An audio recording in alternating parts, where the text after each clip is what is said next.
wengine waipeleke injili kwa kutumia magalio. Lazima tuihubiri injili hata kama tunatukanwa, lazima tuihubiri injili hata kama wanatutenda mabaya.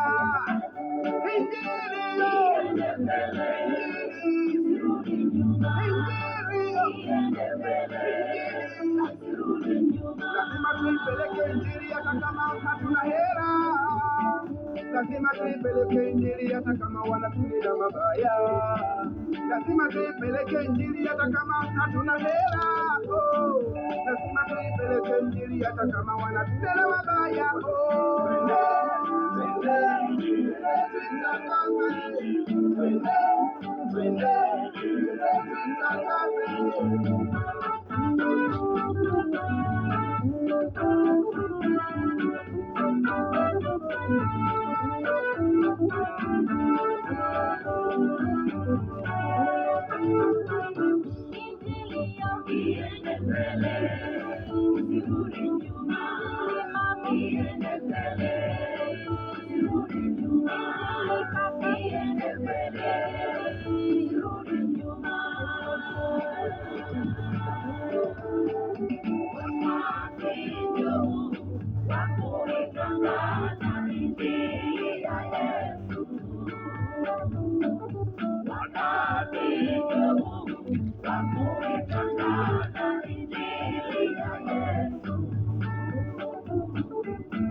Watumishi wa Mungu tusilale, watumishi wa Mungu tusilale, tuihubiri injili kwa mataifa yote, na wale masikini na wale matajiri walisikia hilo neno kupitia sisi watumishi.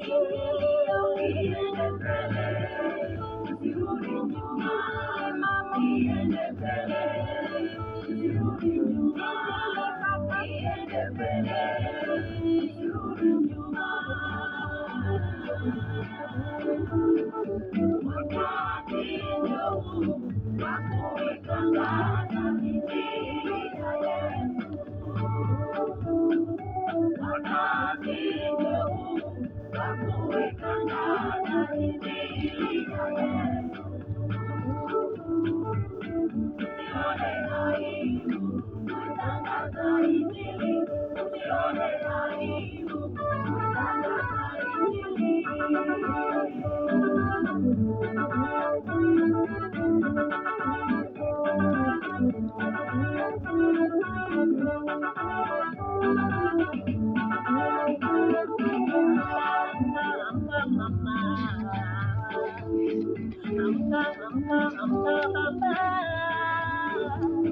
Tusiangalie kwa mijini, bali tunaenda vijijini, ili walisikie hilo neno, waokoke wamjue Mungu. Tangaza hilo neno, dunia yote isikie. Iende mbele, usirudi nyuma, mama, iende mbele, usirudi nyuma, iende mbele, usirudi nyuma. Wakati ndio huu wa kuitangaza injili ya Yesu. Wakati ndio huu wa kuitangaza injili ya Yesu. Usione aibu kuitangaza injili, usione aibu kuitangaza injili.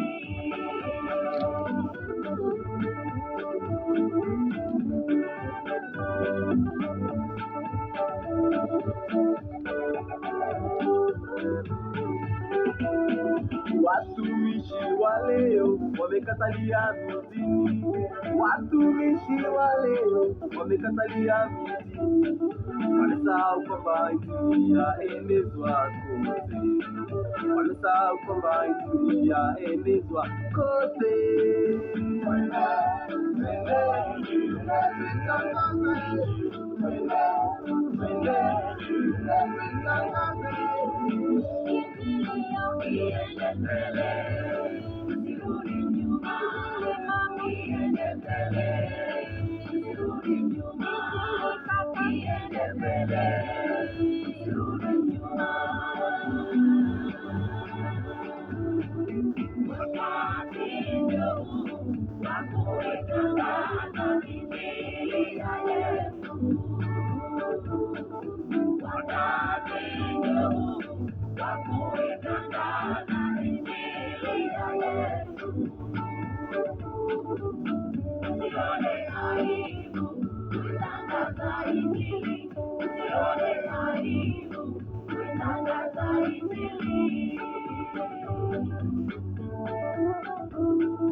Amen. Injili ndio kibao cha Kerala Pontificie Kwaya. Anatumai kwamba tumeweza kupata kujifunza kitu pale. Injili izidi kusonga mbele. Anajua kwamba kwako inazidi kusonga mbele. Wakati huu nataka tumkaribishe mchungaji atunene siku ya leo. Karibu sana mchungaji. Yes, asante sana ndugu yangu, asante sana rafiki yangu, na mwelekezi wangu hapa ni mwinjilisti Tai na wasalimu salamu za upendo wa Kristo mahali popote mlipo. Najua kwamba Bwana amewalinda, amewaongoza tangu tulipokuwa hapa, na hata mimi amenilinda katika njia zote, safari zote, na leo nimefika hapa kusudi tusemezane mawili na katika kanisa letu. Kwa wale wanafungua, ni Steven Tai, mwinjilisti, na Tai ni mzee, ni baba ya watu, na Tai ni babu, lakini nampenda Mungu kwa kuniokoa na kunihifadhi na akanipatia njia kwamba niweze kutenda kazi yake. Hizo siku zote mmenikosa hapa, nimekuwa katika huduma mbalimbali, lakini leo nikafika ili tuweze kusemezana mawili matatu. Na kabla ya hiyo nataka tuimbe wimbo, tuombe na tuendelee. Namba 63, Tenzi za Rohoni. Ndugu wa kiroho, nafikiri umepata. Karibuni sana watu wote, wana Kerala Pon, wana Buruburu, wana Mogataka, Kajiado, yote mahali tunafika mpaka kule chini Waswe Kidong. Nashukuru sana mtumishi, ndio nafika mpaka pale panaitwa Ngalochi. Nistuka sana nikiwa pale nilipotune, nikawa ninashika. Asanteni sana, karibuni wapendwa, na tuimbe. Ndugu wa kirohoni muliokombolewa, tafakarini sana yatupasayo. Samahani, turudie ndio tune. Ndugu wa kirohoni muliokombolewa, tafakarini sana yatupasayo. Wapenzi wake Yesu, tuliokombolewa, tujitoe kabisa, wengi waponywe. Siku itatimia tutakapoulizwa wale wa nyumba zetu na majirani, wapenzi wake Yesu, tuliokombolewa, tujitoe kabisa, wengi waponywe. Tujitoe ni ndugu, tukahubiri Injili, atutumie Roho, wengi waponywe.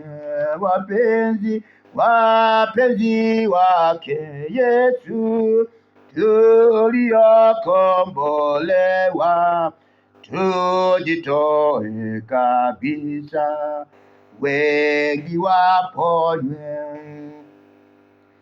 wasiokombolewa ni wengi vijijini, wataokolewaje tukiogopa wapenzi wake Yesu, tuliokombolewa, tujitoe kabisa, wengi waponywe.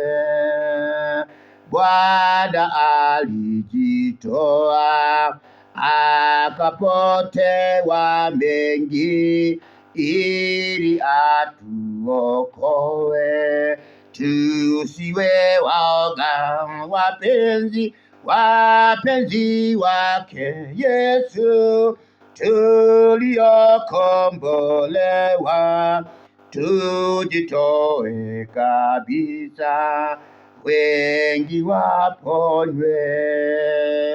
Aliyetununua kwa kuimwaga damu, angalieni sana, msimwepuke wapenzi wake Yesu, tuliokombolewa, tujitoe kabisa, wengi waponywe. Wapenzi wake Yesu, tuliokombolewa, tujitoe kabisa, wengi waponywe. Baba, katika jina la Yesu twaja mbele zako asubuhi ya leo tukisema ni asante Mungu, maana umekuwa nasi Baba, umetulinda tangu kipindi tulipokuwa hapa. Mwenyezi Mungu, umetupitishia pembamba, umetupitishia papana, na sasa Mungu tuko mbele yako tukitoa shukrani ya kwamba tuko pamoja na tuko hai, na Mungu tumelinda na tumetunza wokovu. Baba, mahali popote tumepita kinyume na mapenzi yako Mfalme, tunaomba msamaha. Dhambi zote tumezitenda Baba, makosa yote tumenena kuhusu watu, tumeketi katika mikutano Mfalme haifai, kwa waganga tumeelekea, tumebeba mahirizi katika mifuko zetu Mfalme, tunaomba utusamehe Baba, tunaomba uwe pamoja nasi na utuongoze, maana safari hii Mfalme ni ngumu Baba, inahitaji mkono wako na nguvu zako kutushikilia ili tuweze kutembea Mfalme. Tunajua Yesu ulirushwa mawe na ukapigwa kwa mawe, na hata Mungu wetu ukachapwa mijeledi kwa sababu ya dhambi zetu, lakini sisi wale ambao uliteseka kwa sababu yetu Baba hatukudhamini, lakini tutakuja mbele zako Mfalme, utusamehe dhambi za kuignore neno lako, utusamehe dhambi za kutotenda kazi yako Mfalme. Mahali popote tumeenda kinyume na mapenzi yako Baba, tunaomba msamaha. Tukabidhi jamii zetu mikononi mwako Mfalme, watoto wetu na hata familia nzima Mfalme, tunazikabidhi katika mkono wako Mfalme. Utuongoze na utubariki Baba, na utulinde, tuondolee mwovu shetani wa kukosanisha watu, kishetani wa kupiganisha watu Mfalme. Tunaomba Mfalme akaweza kushindwa katika jina la Yesu. Leta amani, leta upendo katika jamii. Tunaweka wake zetu mikononi mwako na hata watoto wetu mikononi mwako, tukijua Baba ulitupatia hiyo kazi ya kutenda ili tulipe deni kwa sababu tulilewa na sisi, na tuwalee hawa kwa njia ambayo inastahili, wakuogope wewe na kutii neno lako Baba. Ni asante kwa sababu utatimiza hayo. Tunakabidhi kazi zetu zote mikononi mwako, kule kote tunafanya makazi, tunaomba Baba ukaweza kubariki watu wako, mwenye anatenda kazi ya usiku, mwenye anatenda mchana, mwenye anatenda ofisini, mwenye anatenda biashara zake Mfalme, popote mahali alipo Baba, kamletee malaika wako pale na akaweza kupata baraka zako pale. Tunaomba Baba tukatete sadaka kanisani, sadaka ambayo limetoa katika kazi ambayo tumebarikiwa na mikono yetu. Tusije tukalete pesa ambazo Mungu wetu tumetoka katika ushirikina, na katika nyumba yako Mungu nataka vitu vitakatifu. Asante Baba kwa sababu utaenda kubariki watu wako. Tunakuomba Baba katika safari ya Ukristo Mfalme, tuongoze na utushike mkono Mfalme, tuweze kutembea pamoja, maana majanga ni mengi na majaribu ni mengi katika dunia hii Baba. Tunaomba msamaha mahali pote tumetenda kinyume na mapenzi yako Baba. Ni asante kwa sababu ya asubuhi hii kuna makanisa ambayo imefungua milango kwa ajili ya neno lako Baba. Bariki watumishi wako, ukawaongoze kawape neno watakalolisema Baba, kaondoe yao, na ili Mungu wetu atakaponena haya neno lako likapata kusaidia watu. Popote Baba itaenda kinyume, tunaomba msamaha. Asante kwa sababu ya watumishi wako, asante kwa sababu ya washirika wale wa madhehebu yote Baba. Asante kwa sababu Mungu wetu anaenda kusikia maombi haya. Hatuwezi kuwasahau walio wagonjwa Mfalme, ambao wamekaa katika manyumbani hawana pesa, na wengine wako hospitalini Mfalme. Tunaomba Mungu wetu kaweza kuwatibu popote walipo Mfalme. Kawatibu Mfalme, kapeleke malaika wako wa ajabu na sindano zako za siri na dawa za siri wakaanza kupona Mfalme, wakatoka kitandani kuja kutenda kazi yako, maana shambani mwako kuna kazi nyingi, lakini Baba watenda kazi hakuna. Tunaomba Baba ukawabariki na hata ukawalinda, kawape afya zao njema Mfalme, na wale wanadaiwa katika hospitali zile tunaomba ukafungua milango ya baraka na wakapata fedha za kulipa deni na wakaweza kuondoka Mfalme. Tunajua Baba kuna wale wanalia siku ya leo kwa sababu wamepoteza wapendo wao. Baba wetu kawafute machozi, kawabariki Baba, kawalinde Baba wetu, kawapa amani, kajaza hilo pengo limeondoka na wapendo wao Mfalme.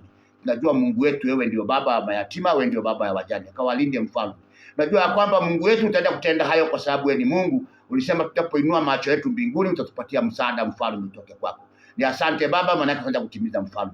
Leo siku ya leo Baba tutakumbuka nchi yetu ya Kenya Baba, mahali popote walipo wanajeshi wetu, hata polisi wetu, hata katika mashinani Mfalme. Tunaomba Baba ukatupatia amani. Asante kwa sababu ya amani, asante kwa sababu ya upendo huo. Baba tunamweka rais wetu mkononi mwako na serikali yake na hata wale ambao wanaomzunguka Mfalme, wakaweza kufanya kazi kwa upendo. Tunaomba maendeleo Baba, tunaomba maendeleo, hatuombi kilio, na upendo huo Mfalme ukazidi kutendeka. Mungu wangu, napoenda kupendana na mambo hili matatu yako, naomba Baba ukasimama nami. Mungu wetu kanipe neno lako, kaondoe yaliyo yangu Baba, ukaweka ufalme wako, na katika neno langu utakalolisema Mungu uwe na kubariki watu wako. Kwa jina la Yesu naomba na kuamini. Amina, amina. Baba yetu uliye mbinguni, jina lako litukuzwe. Ufalme wako na uje, mapenzi yako yatimizwe hapa duniani kama huko mbinguni. Utusamehe makosa yetu kama nasi sisi tunavyowasamehe waliotukosea, na usitie majaribuni, lakini utuokoe yule muovu, kwa kuwa ufalme wako na nguvu na utukufu sasa na hata milele. Amina. Na muamini Mungu Baba Mwenyezi, muumba mbingu na nchi, na Yesu Kristo mwana wake wa pekee Bwana wetu, aliyechukuliwa mimba kwa uwezo wa Roho Mtakatifu, akazaliwa na Bikira Mariamu, akateswa zamani za Pontio Pilato, akasulubiwa, akafa, akazikwa, akashuka mahali pa wafu, siku ya tatu akafufuka, akapaa mbinguni, ameketi mkono wa kuume wa Mungu Baba Mwenyezi. Kutoka huko atakuja kuhukumu watu walio hai na wafu. Na muamini Roho Mtakatifu, kanisa takatifu lilo moja, ushirika wa watakatifu, ondoleo la dhambi na uzima wa milele. Amen, amen. Ndugu zangu, nataka tuende moja kwa moja, lakini kabla ya neno ningependa kusema ya kwamba wapendwa, sisi ni wanadamu, na tukiwa wanadamu, na mwanadamu kawaida hukosea, na ndio maana Biblia ikaandikwa kuja kuturekebisha. Maana neno la Mungu linasema ya kwamba linafaa wakati wowote kuhubiriwa, na wakati pia usiofaa neno la hubiriwa. Na ndiposa watu wanaomba msamaha, hata kama ni mahakamani. Mtu anaomba msamaha, anasema nilitenda dhambi hiyo na naomba kusamehewa, kusudi koti ama mahakama ikaweza kupima kipimo chake. Kama mtu ameomba msamaha, basi ni kusamehewa. Tangu tulipokuwa hapa tarehe 24 hapo, kama sijakosea, hatujawahi kuja hapa. Pengine mpendwa, nataka kusema kwa jumla, na ndio nimetangulia kusema ya kwamba mwanadamu huwa anakosea, na akikosea ni kurekebishwa. Na ndio maana lugha ya mama inasemaga mwana hetia ahora gwa kereago na theinie no ti kuingatonaja na kou, na ahora gwa kingatago na kou no ahora gwa kereago na theinie nigetha akerwo maundu maya ureka ti mega. Na tondu ni twaiguire na tukiigua haria mateta mari, nikio turauga atirira korwo twahetirie handu twahetirie mahitia tutikumenya, nitwahoya muhero ucio nigetha andu aitu kiugo kia Ngai githie na mbere. Na nikio mwaigua twaina rwimbo rũu twainire haha, na rũu rũngĩ rwĩkĩrwo rwa kanitha itũ ya Kĩraraboni, atĩ no mũhaka kiugo kia Ngai kĩhunjio. Koguo nĩ twahera mehia, kana nĩ ndahera mehia angĩkorwo he handũ ndakũhutirie kana wahutirio na nĩ mĩario nĩ ũndũ wa mũthenya ũcio twarĩ gũkũ, nĩ twahera mehia macio. Nataka kurudi kwa Kiswahili niseme ya kwamba hata mahakama ikikusamea, basi mtu omba msamaha. Pengine tulipokuwa hapa last time pengine mpendwa uliguzwa mahali ama ulikuwazwa mahali, naomba msamaha na tuomba msamaha. Lakini neno la Mungu ni linafaa wakati wowote na wakati usiofaa. Basi twatubu dhambi hiyo ambayo ilitendeka, manake tulisikia, tukasikia, yakanenwa, yakasemwa, lakini yote hiyo neno la Mungu halitakosa kuendelea mpendwa. Lazima neno liendelee, kama vile neno linasema katika wimbo hapa ya kwamba sisi zote tuamtegemea Mungu. Hata wakati tuatenda dhambi tunafikiri tumejificha, lakini Mungu huyo anatuona na baadaye tunaenda kuomba msamaha kwa Mungu. Na ndiposa niko hapa siku ya leo, narudia tena nikisema agekorohe hando hahutirio kana hemi aliyoyokiro utaigwire wega, ndahoya muhero ucio nigetha tutie kurugamia kiugo kia Mwathani. Na uhoro wa Mwathani ni mwega wa kwiraga andu uria kwagirire, na tutiroka haha nigetha tukuhutie kana tutiroka haha nigetha tukuhunjie we, no turoka kuhunjia kiugo kia Mwathani. Na Mwathani ucio turauga atiriri nitwahera kana nindahera mehia macio makugweta maundu matari mega, na nundu wa maundu utire mundu utahitagia mwana witu. Kwa hivyo ndio mara tunaimba huu wimbo, tunasema kumtegemea Mwokozi kwangu tamu kabisa, kukubali neno lake nina raha moyoni. Yesu ndamwamini, nimemwona thabiti. Yesu yu thamani, ahadi zake kweli. Kumtegemea Mwokozi kwangu tamu kabisa, kuamini damu yake nimeoshwa kamili. Yesu ndamwamini, nimemwona thabiti. Yesu yu thamani, ahadi zake kweli. Kumtegemea Mwokozi kwangu tamu kabisa, kwake daima napata uzima na amani. Yesu namwamini, nimemwona thabiti.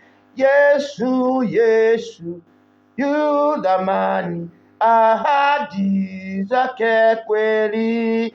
Nafurahi kwa sababu nimekutegemea. Yesu mpendwa na rafiki, uwe nami dawamu. Yesu namwamini, nimemwona thabiti.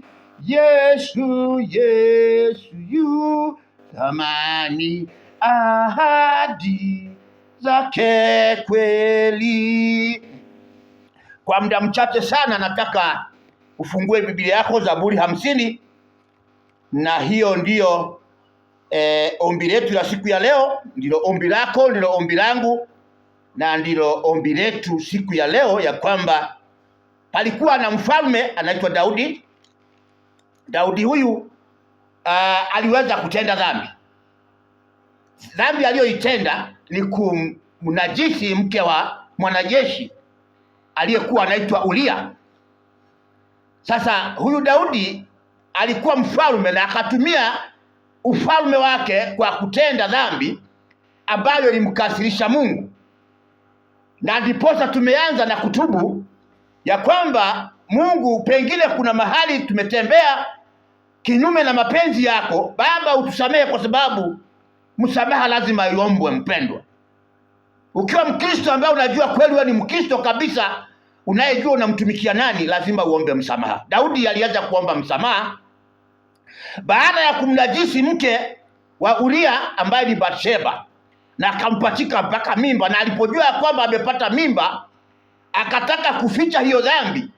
Mpendwa, ni wengi huficha dhambi wakati imetendeka, anaficha, anafikiria dhambi hiyo haitajulikana, lakini baadaye inajulikana. Na ndio pata waambia kila mara ya kwamba Mungu huyu ako mbinguni, sisi tuko chini, na jicho lake linaangalia kila mtu na kila kitu. Na mimi Biblia hunifurahisha sana, sema ya kwamba hapa chini ni mahali pa kuweka miguu ya Bwana, kule mbinguni ni kiti chake cha enzi. Kwa hiyo Mungu akiwa pale juu akaona Daudi amezini na mke wa mwanajeshi. Basi alipogundua ya kwamba mimba imepachikwa, akarudi akasema atumaniwe yeye aje. Lakini alipokuja yule mwanajeshi akamwambia, anataka uende kwako ukapumzike, na baada ya kupumzika basi utaondoka uende jeshini ukapigana jeshi wenzako, wanajeshi wenzako. Basi yule mtu Roho wa Mungu alikuwa akiwa ndani yake, akajua ya kwamba nikiingia katika ile nyumba nitaenda kutenda kinyume na mapenzi ya wale wengine, kwa sababu sio vyema mimi nilale kwa nyumba na wenzangu wako nje. Ukisoma kitabu cha Zaburi, Samueli wa kwanza 12 utapata hiyo story, lakini nakuja hapa Zaburi 51 ambayo utaenda kuyasoma na tufungia hapo. Daudi akaona ya kwamba huyu mtu ameruka mtego wake, akaona basi wacha achukue barua na muandikie barua na aende naye jeshini. Kumbe amemweka kwa mtego. Akamwambia komanda pale, nenda ukamweke huyu mtu mbele ya jeshi akapigwe na mishale na akafa. Basi yule jamaa ambaye ni Uria mwanajeshi aliyekuwa akipigana vita kwa sababu ya Daudi na kwa sababu ya nchi ya Israeli, basi huyo mwanajeshi akaenda akauliwa. Na alipouliwa basi Daudi akapata nafasi ya kuchukua yule mwanamke bila kuulizwa swali lolote. Ni kawaida hata Kiafrika ya kwamba mjane akifiwa na mumewe, aidha ndugu yake ama mke yule akachagua yule anayemtaka akaweza kumrithi. Zamani hizo, sio sasa, kwa sababu saa hizo zama hakukuwa na hizo magonjwa ziko. Lakini sasa leo hii ni mtu ajichagulie, manake hujui kilichomuua yule mke ama yule mume. Basi Daudi alipofanya hivyo, basi Mungu akakasirika. Mpendwa, Mungu alikasirika, na Mungu alipokasirika basi Daudi alifika mahali akaanza kutubu, na akaanza kama vile neno linasema hapa ya kwamba Mungu ni unirehemu sawa sawa na fadhili zako, kiasi cha wingi wa rehema zako, uyafute makosa yangu, unioshe kabisa na uovu wangu, unitakase dhambi zangu. Hiyo ni mstari wa kwanza mpaka wa pili. Daudi alisema hayo mambo baada ya kuulizwa swali na yule nabii aliyetumwa kwake, Nathan, kwa nini umechukua kondoo moja aliye naye yule mjirani na ili hali wewe uko na kondoo 100? Daudi kwa hasira akasema huyo mfalme, huyo mtu na asemwe mara moja. Mfalme Nathan akamwambia, ama nabii akamwambia ya kwamba yule mtu ni wewe. Kwa nini wewe unamuua Uria na unachukua mke wake? Hukutosheka ukaandika na barua Uria uawe? Ndugu, Daudi alijirudia, nasi tuwafaa kujirudia. Kama kuna makosa imetendeka, hatufai kuamba miamba ya vita. Tunatubu dhambi kwa sababu dhambi imeonekana, kosa limeonekana, na ndipo tutakuja kwa njia ya kutubu dhambi, jinsi mfalme alivyofanya katika ile enzi. Akasema mstari wa 3, maana nimejua mimi makosa yangu na dhambi yangu mbele yangu daima. Nimekutenda dhambi wewe peke yako na kufanya maovu mbele za macho yako. Wewe ujulikane kuwa una haki unenapo. Huyo ni Daudi. Dhambi zake akaziona, makosa yake akayaona, na akaenda kwa magoti kumuomba Mungu msamaha. Mpendwa, pia mimi na wewe, unaposikia umekosea, unaposikia kuna tendo kumefanyika kibaya, unaposikia mambo si sawa, unafaa kujipeleka kwa mkutano, kama vile ndugu yetu anatuambia, tumishi wa Bwana anapotuambia ya kwamba wetwale kama shemanio negetha wethuthurie umenyekana macioreka no maratugiria Ngai. Yaani hiyo ni kimonemoni kingine. Kwa hivyo mpendwa, unaposikia jambo limetendeka, twende kwa magoti. Unapoambiwa wacha dhambi, sio kuamba vita. Unapoambiwa wacha ulevi, si kuamba vita. Unapoambiwa wacha usherati, si kuamba vita. Unapoambiwa wacha kuchukua waume wenyewe, si kuanza vita. Nenda mbele za Bwana, tubu dhambi. Sema, Bwana, nimekosea, kama vile nimetubu hapa. Iwapo tulikukosea, iwapo tulinena mabaya kukuhusu, tunaomba msamaha, na huo msamaha usikike duniani hata mbinguni. Daudi akaomba msamaha kwa kumkosea Uria, kwa kumchukua mkewe, na akamuua Uria kwa sababu ya anasa. Mstari wa 4, tazama mimi niliumbwa katika hali ya uovu, maana mama yangu alichukua mimba hatiani. Tazama wapendezwa na kweli iliyo moyoni, nawe utanijulisha hekima kwa siri. Bwana Yesu apewe sifa. Hiyo ni Daudi alikuwa akitubu. Huyo ni Daudi alikuwa akiongea. Na kweli lazima mwana anapozaliwa, ili awe kiumbe kitakatifu, lazima apelekwe kanisani aombewe, maana amezaliwa kwa hatia. Lazima abatizwe, na ndio maana tunabatizwa, maana tunazaliwa kwa hatia. Ni njia moja ya Mungu kutujulisha mambo sirini. Kuna mambo ambaye hatuyajui mpendo, lakini Mungu anayajua.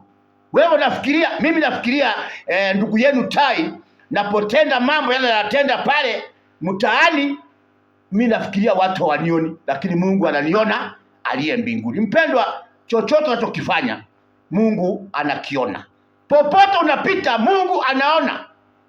Hata ukinywa pombe ujifiche, na wewe ni kiongozi wa kanisa, Mungu anakuona, na iko siku itatoka. Hata kama utachukua wote wa dunia kama vile Daudi alifanya, iko siku itajulikana.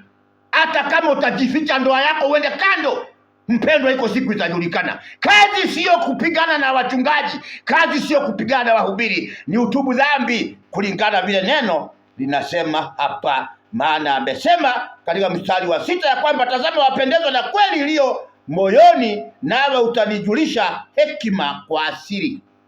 Bwana awabariki na Bwana akulinde. Unaposikiza ushuhuda wa Daudi, unisafishe kwa hisopo nami nitakuwa safi, unioshe nami nitakuwa mweupe kuliko theluji, unifanye kusikia furaha ya shangwe, mifupa iliyoponda ifurahi.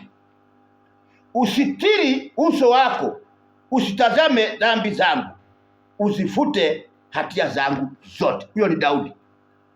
Hebu amen. Mambo mazuri sana ameyanena hapo.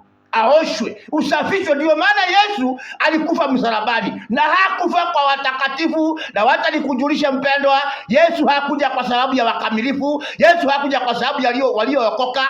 Yesu alikuja kwa sababu ya wenye dhambi, na alifia wenye dhambi. Kama mimi nasoma Biblia yangu vingine, Yesu alifia wenye dhambi, na alikuja kwa sababu ya wenye dhambi ili awakomboe. Ndio maana alisema ya kwamba nitawaacha 99 kondeni, nitakwenda kumtafuta yule ambaye amepotea mmoja nyikani, ili amlete afurahi na wenzake. Na akapeana mifano hapo. Huyo ni Yesu. Mpendo wangu, unaposikia kwamba kosa limetendeka, wacha kushupaza shingo. Unaposikia mhubiri akikwambia mpendo acha dhambi, acha kushupaza shingo. Maana tuwasema hivi, Daudi aliaibisha ufalme wake, akaaibisha cheo chake, akaaibisha hata jeshi lake, kwa sababu yale aliyatenda hayakuwa mazuri. Unawezaje pangia mwanajeshi afe? Unawezaje pangia mwenye anakupigania nchi yako afe? Mungu akakasirika. Na sasa pengine sisi pia Mungu ukasirika wakati tunasikia mambo kama haya. Wakati wamesikika ya kwamba katika makosa fulani, tuache kupigana mpendwa, tuache vita, tuache hasira, tuache kufunga makanisa, lakini tuseme ya kwamba Mungu, tumetubu dhambi kama vile mfalme ametubu dhambi hapa. Daudi ni mfalme na alitubu dhambi.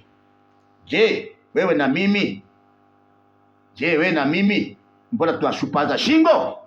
Mstari wa 10 nasema, Mungu, uniumbie moyo safi, uifanye upya roho iliyotulia ndani yangu.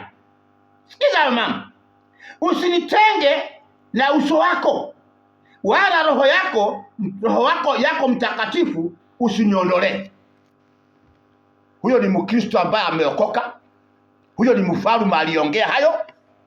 Tuache kuondolewa uwepo wa Mungu. Mpendwa, Mungu akiondoa uwepo wake kwako kidogo tu, hautaitwa mtu, utaitwa marehemu. Sasa hapa ndipo Daudi anasema namna gani? Asiondoe uso wake kwake, asitazame dhambi zake, azioshe hizo dhambi ili awe msafi, amuumbie moyo mpya. Bwana, tunapokuja mbele zako kukuomba msamaha, Mungu wetu, tunaomba tuumbwe upya tena, tujazwe na roho mpya tena, tuenze kufanya kazi. Manake hata ukiangalia watumishi wa Mungu wengi, si unaona walikuwa wengine, hata ukiuliza stori zao utashangaa walikuwaje hawa watu. Hebu kiangalia mhubiri wako alikuwaje, alianzaje Injili? Na nikasema mahali fulani nikipeana hii neno, nikauliza swali, mimi Mungu ananitumia ili kuongea na watu wengi sana duniani.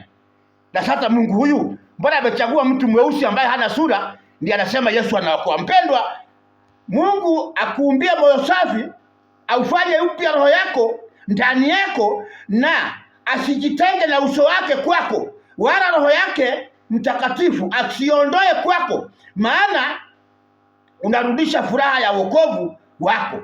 Akurudishie huyo Mungu, akutegemeze kwa roho ya uwepesi. Utawafundisha wakosaji njia zake. Mungu, neno la Mungu, Mungu akujaze huyo roho. Sasa unaongea na wewe ambaye saa zote unahukumu tu, fulani hajaokoka, fulani hajafanya, fulani amefanya hivi, fulani amefanya kile kingine. Unaambiwa uumbiwe roho mpya ili akujulishe yale yaliyo sirini, uweze kuwahubiria watu walio wakosaji waje katika njia za Mungu. Mungu, mstari wa 14, Mungu wangu, Mungu wa wokovu wangu, uniponye na damu damu za watu, na ulimi wangu utaimba haki zako. Ukishajazwa, ukishajua makosa yako, ukishatubu, ukishaelezea, na Mungu wako atasikia, aliye sirini atayaona na utatubu dhambi. Mpendwa, hii ni ushuhuda wa Daudi ambao anautoa sasa. Sisi tulio watu wake tuusikie. Sisi tulio Wakristo tunasema mimi ni Mkristo 100%, mimi ni Mkristo, lakini anakuambia aje? Airudishe furaha ya wokovu wako baada ya kujua ya kwamba umekosea. Akutegemeze kwa roho wa wepesi, awafundishe wakosaji njia za Mungu, na wenye dhambi watarejea kwako. Hao wewe umeambiwa hivyo. Hii ni ushuhuda wa Daudi, tunautumia leo, ya kwamba tumekuwa watu wakosaji, tumekuwa watu wa kutenda mambo yasiyofurahisha. Hata ndoa zetu hatufurahishi, ndoa zetu hatufurahishi, hata watoto wetu, hata majirani hawafurahi, hata wazazi wetu wakituona wanaona kana kwamba ni kwa nini nilizaa huyu. Lakini ukishagundua tu na kutambua kwamba kuna kuomba msamaha, lazima mpendwa, hakuna kitu chochote kigumu kwa kuomba msamaha na kusema usamehewe dhambi ulioifanya. Hata kama utafumania mumeo, hata kama utafumania mke wako, hata kama utafumania, bora akuambie nisamehe. Basi mpendwa, msamaha lazima watu wasikike. Kama Mungu angetusamehea sisi hatungelikuwa. Maanake tunatenda makosa makubwa mbele za Mungu tukijificha. Bwana asifiwe. Unajificha kwa bao unakunywa, kesho asubuhi una ushuhuda. Bwana asifiwe. Unajificha kwa mandangulo na waume wenyewe na wake wenyewe, unarudi unasema unasamehewa. Mbona ni dhambi gani hii wewe Mungu hawezi kukusamehea? Mungu anakusamehea kila dhambi. Hata wewe mwanadamu jifunze kusamehea watu wengine, maana ni lazima uweze kujua ya kwamba kuna msamaha inaombwa na kuna kutubu dhambi. Nataka ni mstari wa 10 na ngapi? 15. Maana 14. Rudi hapo. Mungu wangu, Mungu wa wokovu wangu, uniponye na damu za watu, na ulimi wangu utaimba haki zako. Bwana, uifumbue midomo yangu, na kinywa changu kitazinena sifa zako. Maana hupendezwi na dhabihu, au ningeitoa. Samahani, 16, maana hupendezwi na dhabihu au ningeitoa. Wewe huridhi sadaka ya kuteketezwa. Dhabihu za Mungu ni roho iliyovunjika. Mstari wa 17, moyo uliovunjika na kupondeka, Mungu hutaudharau. Ukishatubu mpendwa, umepatikana makosa, ukishatubu. Daudi alitubu. Hii ni hotuba ya Daudi baada ya kujua ya kwamba nimekosea, nimechukua kondoo ya mtu mmoja, na ilikuwa tu moja, ilikuwa kila kwa kifua cha mwenye kondoo hiyo, lakini Daudi akaishika akaichinjia wageni.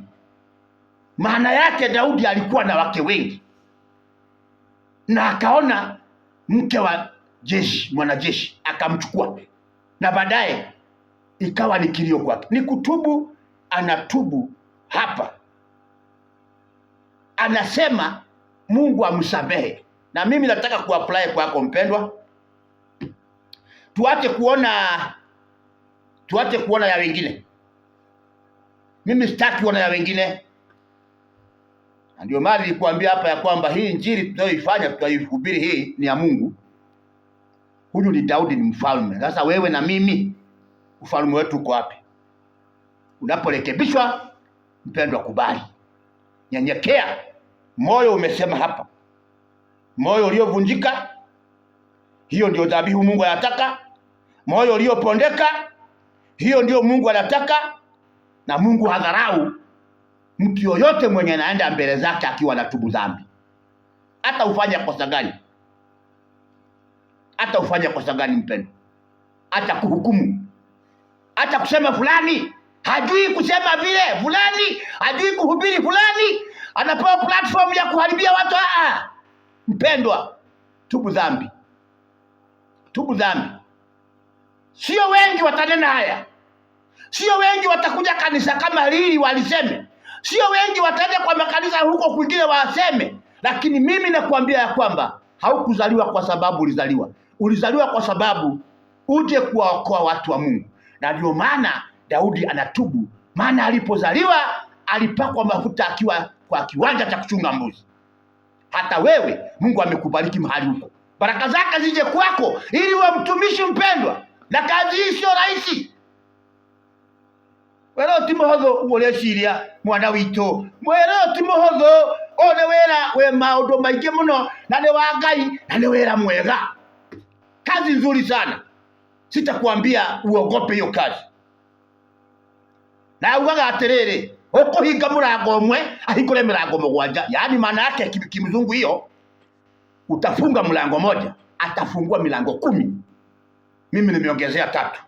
Kwa nini? Injili lazima ihubiriwe, neno lazima lisemwe, lazima tukanywe, lazima turekebishwe, lazima tuambiwe vile tutakaa makao mazuri katika nyumba zetu, hata tuwalee watoto na njia nzuri, tukanisa safi, kanisa takatifu ambalo linavutia watu, ambalo hata likiwa nje wanasema nitaenda ile kanisa, lakini sio kanisa ambaye nitaingia watu wasemage huyu hapana. Tutubu dhambi, na ili kanisa litakasike, tutubu dhambi. Alisemaje mstari wa 18? Uitendee mema Sayuni kwa radhi yako, usijenge kuta za Yerusalemu, ndipo utakapopendezwa na dhabihu za haki na sadaka za kuteketezwa na kafara, ndipo watakapotoa ng'ombe juu ya madhabahu yako.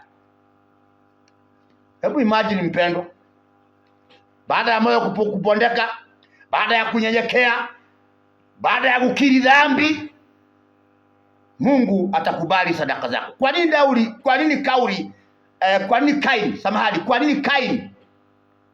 Kwa nini Kaini alimuua mwenzake?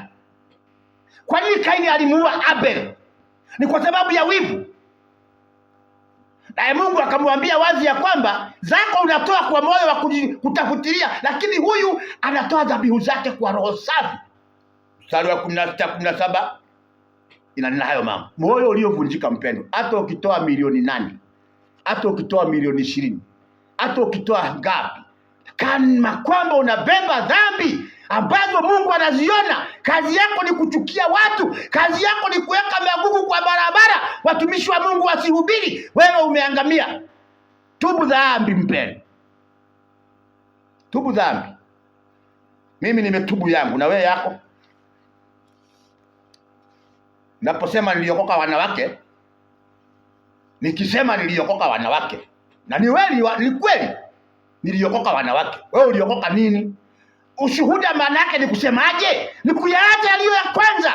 Yaani ulikuwa ukitenda maovu, sasa umekuwa kiumbe kipya, umetengenezwa, umeoshwa na Mungu. Damu ya Yesu ikamwagika kwa ajili yako, kwa ajili yangu, nikaipokea mimi, nikasema nimeokoka. Mbona bado tuona yale ya zamani ndani mwako? Nikimalizia, ilikuwa ni ushuhuda wa Daudi wangu. Tunaona maoza we muhonoku ni urahunjia ni uraina ni urera andu we muhonoku uria Ngai akwendete uria wina indokera Ngai ni akwendete muno. Na riu ri mehia maria makuru mekwo, Mwathani aturathime na atutaithie tuweze kuokosha ukweli. Asante sana, Mungu akubariki na akulinde. Na sasa nituombe. Tuko mbele zako Baba, neno limepita, watu wako wamesikia mfalme ushuhuda wa mtumishi wako na ushuhuda wangu pia. Tuomba msamaha mahali pote tumeenda kinyume na mapenzi yako mfalme. Hatutaki watu wako kukwazika. Tunaomba Mungu wetu neno likawasaidia tuweze kutubu dhambi mbele zako, ili Baba tuweze kupata kibali cha kutenda kazi yako. Bariki nchi yetu, bariki watu wako, hata wasikilizaji wetu mahali walipo, bariki nyumba zao, wafungulie milango, kawaponye walio wagonjwa. Mungu wetu, tunajua sisi ni wanadamu tu. Tengenezea moyo safi wa kuweza kuwapenda wenzetu. Tuondolee chuki na masengenyo yasiyokufurahisha Mungu. Tuweze kuonekana watu safi mbele zako. Kwa jina la Yesu naomba na kuamini. Amina. Neema ya Bwana wetu Yesu Kristo na mapenzi yake Mwenyezi Mungu Baba na ushirika wa Roho Mtakatifu uwe nasi sasa na hata milele. Amen. Amen. Pendwa, asante sana. Msipotuona tuko shughuli, tuko mahubiri nje, lakini tukipata nafasi tutabarikiwa pamoja nanyi. Asante sana.